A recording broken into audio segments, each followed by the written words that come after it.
자, 오늘 그 모의고사 내용에 대한 프레지 정리 시작하겠습니다. 교과 교육학에서는 읽기 지도의 이제 방식 유형에 대해서 살펴보았는데요. 읽기 지도 방식에는 우리가 크게 시도, 통도, 류에도, 자도 네 가지가 있다. 그 중에서 우리가 시도와 자도 이 두 가지를 오늘 비교해서 살펴봤고, 그 다음에 이제 그 중에서도 그 교수학습 모델을 이제 그 제시를 하고, 그 모델 내에서 사용된 방식 차도를 찾는 것이 그 문제였어요.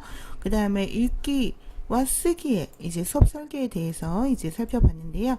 그 읽기의 그 수업 단계는 크게 읽기 전 단계에서 해야 되는 활동, 읽기 그리고 읽기 후 단계에서 해야 되는 활동, 쓰기도 마찬가지인 거죠. 그래서 쓰기 전 단계에서 해야 되는 활동, 쓰기 그 다음에 쓰기 후 단계. 그래서 읽기 전이나 쓰기 전에는 이제 보통 목표를 설정을 하고 예측 활동 같은 거, 사전 정지 작업 같은 것들을 하는 거죠.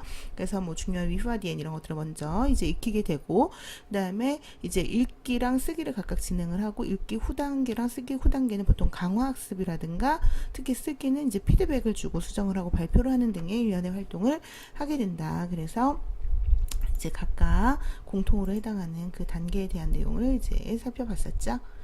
자, 그리고 눈술 8번 같은 경우에는 우리가 그 장문지도에 대한 거를 이제 서술형 9번에서 우리가 살펴봤었죠. 그래서 문장 부호랑 상용 격식상에 있어서 이제 틀린 부분을 이 해당하는 그런 지문을 읽고 고치는, 그러면서 서식 장문에 대한 어떤 그런 그 내용 이제 살펴봤었어요. 그리고 중국 어학개론에서 우리가 논술 8번의 위에 대한 이해 부분 이제 살펴봤었죠. 그래서 음소와 이제 위의 차이점, 그래서 변별 기능에 따른, 그리고 귀납 원칙의 세 가지 원칙 중에서 또일리와 호보, 그리고 위인 찐스 위인저 살펴봤었고, 그 다음에 학습 목표를 설정할 때는 항상 뭐뭐 할 수 있다 라고 하는能够 做什么에 대한 그런 문체로 이용을 해야 되고, 그 다음에 그 다티야오치에 나와 있는 조건을 만족해서 그 목표를 설정해야 한다. 그리고 이의 찐비아와 인웨이因为变叠三个因素的出现条件에 대해서 우리가 살펴봤었죠. 그래, 이 의미 도표 꼭 기억을 해두시고, 그 다음에 우리가 구조조사, 그리고 구조조사 관형어 만들어주는 이제 우리가 이제 바이샤오더, 그리고 부사어를 만들어주는 토이에다, 그리고 보어를 만들어주는 슈앙렌더와 구어에서 사용되는 구조조사커, 이 네 가지의 용법을 구별하고 여기에 공통으로 나타나게 되는 의미 변체의 그 조건은 무엇이었느냐? 바로 이 경성 음절에서 나타나는 주어인 현상이 있었다. 그래서 각각 이 더와 거가 이제 모음 사이에 위치하면서 경성화되면서 이제 타그마 현상이 나타나게 되었다. 그 다음에 이제 이번 주부터는 어휘를 시험에 이제 출제를 하고 있죠. 그래서 근이어의 어떤 용법 및 품사, 의미에 따른 비교를 우리가 나누어서 살펴봤었다. 그래서 진싱, 쥐싱, 후저, 저련, 뭐 따이, 동반 이런 것들은 이제 품사에 따른, 그쵸? 그리고 저기 후저와 저련, 따이와 동반은 품사에 따른, 그리고 진싱, 쥐싱, 시왕, 위왕 같은 경우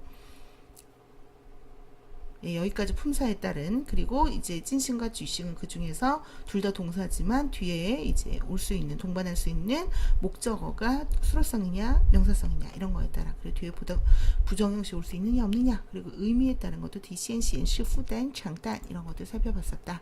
그리고 이제 중국 문법에서 동태조사 러의 용법 우리가 살펴봤었어요. 그래서 러를 꼭 써야 하는 경우, 그리고 쓰면 안 되는 경우를 나누어서 살펴봤었고, 또 원래는 쓰면 안 되는데 그 예외적인 경우에는 어떤 것들이 있느냐라는 걸 살펴봤었어요. 그쵸? 그래서 과거 시제로 확실히 나타나는 말이 있으면 러를 써라. 그리고 동사 원투가 연속 동작을 나타낼 때 동사 원 뒤에 러를 써야 된다라는 거.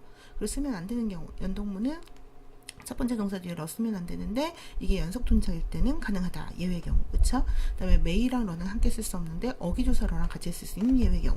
그 다음에 수로성 목적어는 올 수 없는데 이제 우리가 찌엔빈 동체일 경우에는 명사성 목적으로 가져올 때 러가 함께 쓸 수 있는 경우.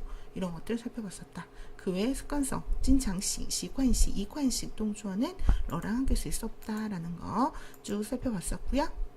그 다음에 이제 어기조사의 용법, 그래서 어기조사별 우리가 전슈주의, 이원주의, 뭐 간탄주의, 지시주의 등에 쓰이면서 어떤 어기를 나타내는지, 그 중에서 어기조사 마바가 똑같이 의문문에 쓰였을 때 이제 많은 의문의 어감, 반은 추측의 어감을 나타낸다라는 거 우리가 이제 살펴봤었고요.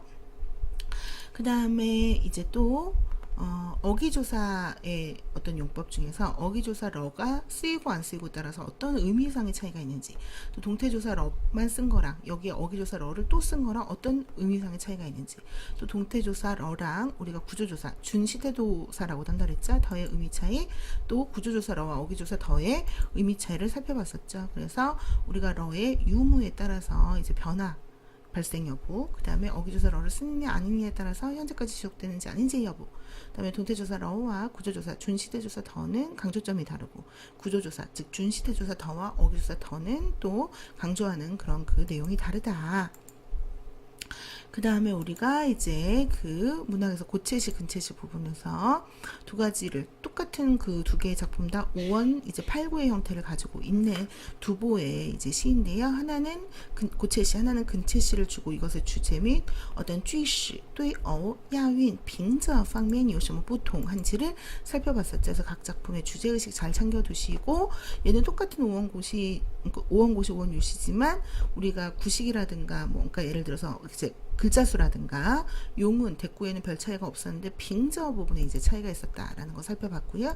그다음에 이제 근체시의 네 가지 규칙을 이제 왕류의 상거추명, 산쥐, 취오민이라는 작품을 통해서 이제 살펴봤는데요. 이 왕류시의 어떤 품격 이런 것도 이해하셔야 되고, 또 마찬가지로 쥐시, 야인, 빙저 각각 어떤 차이점이 있는지를 이제 살펴봐야 한다라는 거죠. 그래서 특히나 이제 왕류가 주는 콩샨이라고 하는 것에 어떠한 그런 그 시적 함의, 그리고 꼭 대꾸를 이루어야 하는 함연 경연 부분 우리가 살펴본 바 있다. 그 외에도 각각 대꾸, 아분, 평즉 분석, 그래서 근체시가 나오든 산수 전환시가 나오든 어쨌든 작품만 바뀌고 나오는 문제에서 물어보는 가우디에는 동일하니까 작품 주제를 계속 늘려가는 방식으로 하시면 좋겠고요. 그다음에 현대문학기로는 우리가 이제 L세그만에서만 했는데 폭로 풍자 논제에 대한 이해, 그래서 각각 반대측과 찬성측의 주장, 광말약 같은 경우는 이 모든 게 항전에 불리하기 때문에 풍자고 폭로가 하면 안 된다.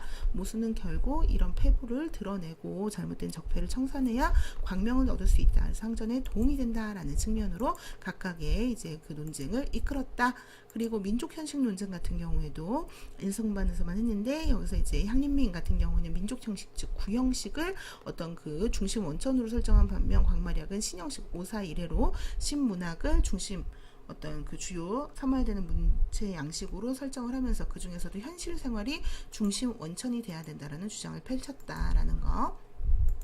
그다음에 주관론 논쟁 같은 경우에는 이제 호풍이 이제 작가의, 그러니까 교조화된 객관적 현실주의를 버리고 작가의 주관, 전투, 정신, 그리고 작가의 감정, 진실된 어떤 그런 주관적 정서 이런 것들을 작품에 담아야 된다라고 주장을 하면서, 너무 문학이 이제 정치의 추궁기처럼 교조화되는 것을 막고 문학의 다원성을 이제 주장을 한 거예요. 근데 이런 반호풍 집단 같은 경우에는 모택동의 교조 하에 호풍의 주관론을 비판하면서 이제 당의 명령에 따라 정치적 목적에 따라서 어떤 도구로서의 문학적 역할을 해야 된다라고 주장을 한 거죠. 그래서 그 내용 주장, 오늘은 여기까지 하겠습니다.